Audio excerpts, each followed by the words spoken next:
마산의 강훈식인데요. 오승걸 평가위원님 정원대로 서주시고요. 그때부터 발언 시작하겠습니다. 예.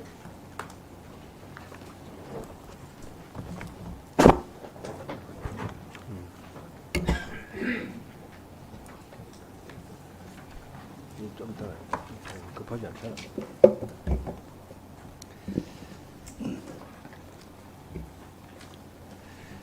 자, 시작. 원장님. 네. 그 아까 이제 뭐 세 가지 이유 때문에 이제 네, 그 네. 공고에는 있었으나 이걸 행정불이치 안내에는 있었고 네. 공고에는 없다는 행정불이치의 세 가지 이유를 설명하셨어요. 근데 그게 행정불일치가 아니고요. 우리가 국정교과서에서 검정교과서로 온 이유는 교육부 직원들이 하면 국정교과서잖아요. 그렇지 않습니까? 국가가 만드는 거잖아요. 그럴 경우에. 근데 검정교과서란 취지는 너무나 당연한 거기 때문에 빠져 있었던 거죠. 이전의 공고에서는. 아닙니다. 그럼 당연하지 않은 거예요? 잠깐만요. 제 질문에 답변하세요. 검정교과서를 만드는데 교육부 직원이 참여해도 된다고 생각하시는 거예요? 그거는 안 됩니다. 안 되잖아요. 네. 너무 당연하기 때문에 그거는 공고에 넣지 않은 거예요. 아니 검정 교과서를 다시 한번 2018년도에 묻습니다. 공부했습니다. 검정교과서를 만드는데 교육부 직원이 참여해도 됩니까? 안 됩니까? 지금 그 공고에 됩니까? 안 됩니까? 원장님. 그러니까 그 사실관계를 말씀. 제가 사실관계를 묻는 게 아니라 본인의 판단을 묻습니다.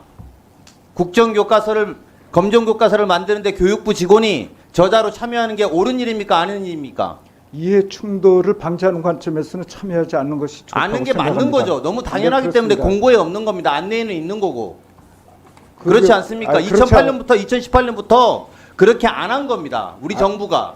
그러니까 18년 이전도에는 공고문에 당연히 그랬겠죠. 네. 그래서 제가 묻고 있는 것은 교육부 직원이 그러면 우리나라의 교과서를 써도 된다는 이야기냐고 묻는 거 아닙니까?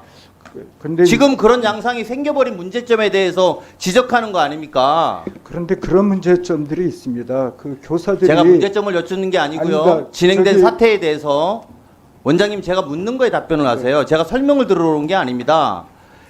지금 사태 한국교과과정평가원은 무슨 잘못을 했냐면 결과론적으로 현재 교육부 장관의 보좌관 청년 보좌역이 교과서를 집필하는 것을 용인하게 된 것입니다. 아시겠습니까?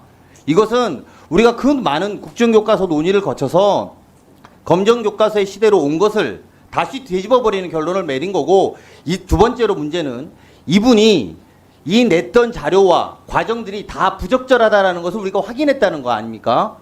알고 계시잖아요. 아까 우리 이정문 의원이 말씀하신 것도 이분이 아까 원장님이 변론할 때는 10월 26일 상태에서는 공무원이 아니었다.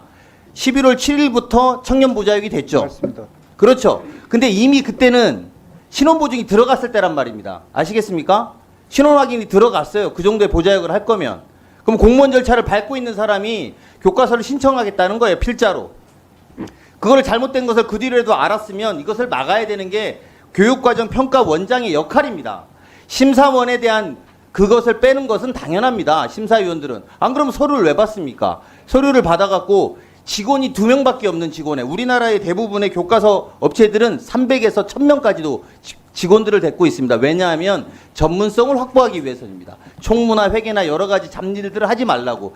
이 회사는 단 2명입니다. 전문성이 확보도 되지 않고 더더군다나 신원보증이 들어갈 수 있는 그런 시간에 단 일주일 남겨놓고 집필을 하겠다고 신청한 사람을 허가했다는 것, 이건 잘못 아닙니까? 답변하세요. 잘못입니까? 아닙니까? 네, 답변 드리겠습니다. 지금 잘못입니까? 아닙니까? 제가 설명 듣는 게 아니라고 하지 않습니까? 이러니까 괜히 뉴라이트네 아니네 이런 이야기가 되는 거예요. 그렇게 부적절한 회사를, 무슨 교육업체들 제가 이야기 안 하겠습니다. 그 교과서 업체들 1000명씩 500명씩 되는 회사 다 제쳐놓고 단 2명의 회사가 들어갔는데 공교롭게 이 사람이 교육부 직원이 돼요. 열흘 있다가. 그것도 장관의 보좌역으로. 이게 누가 납득할 수 있겠어요? 상식적이에요 이게? 그럼 잘못된 걸 알았으면 평가원장이 뭘 어떻게 해야 되는지를 말씀을 하셔야지. 그거를 설명하고 있다는 게 아니잖아요. 이걸 행정불인치로 누가 이야기합니까?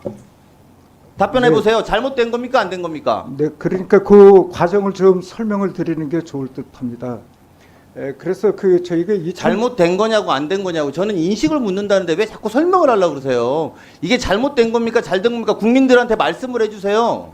결과적으로 그 교육부 직원이 참여한 것은 적절하지 않다고 그렇죠. 생각합니다. 그게 맞는 말입니다, 네. 원장님. 그래서 이 잘못된 걸 바로잡는 게 이후의 역할이고 여기서 제가 하나만 딱 정리하고 넘어가겠습니다. 국무조정실장님, 예. 여기가 감사 대상 기관이에요. 지난 5년간 감사를 안 하셨어요. 아시겠습니까? 답변 안 하시네. 감사 대상 기관이라는 말씀에 동의 질문 주시죠. 경인사 소속 연구원에 대한 감사 권한은 국무조정실에 있습니다. 예, 그렇습니다. 그걸 모르십니까? 알고 있습니다. 알고 있으면 여기가 5년 동안 감사를 안 받았다는 지적을 하고 있는 겁니다. 이런 상태인데 우리나라 교과서를 쓰는데 교육부 직원이 부적절하다고 하시잖아요. 교육부 직원이 그것도 장관의 보좌역이 있었어요. 정부가 바뀌었다고 생각해 보세요. 이걸 가만히 있을 일인가? 여야의 문제가 아니잖아요. 이게 원칙의 문제 아닙니까? 국정교과서 하던 걸 왜 검정교과서 우리가 합니까? 그것을 감사하는 권한이 여기에 있어요. 거기를 취소도 못해요. 지금 법적 권한이 없어서. 감사해서 발본색으로 해서 드러내야죠. 답변하세요.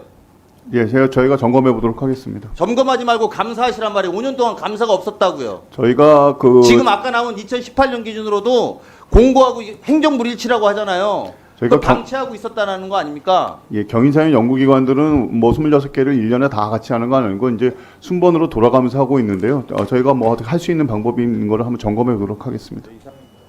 수고하셨습니다. 자, 오늘 오전 질의 마지막입니다. 존경하는 강명구 의원 질의.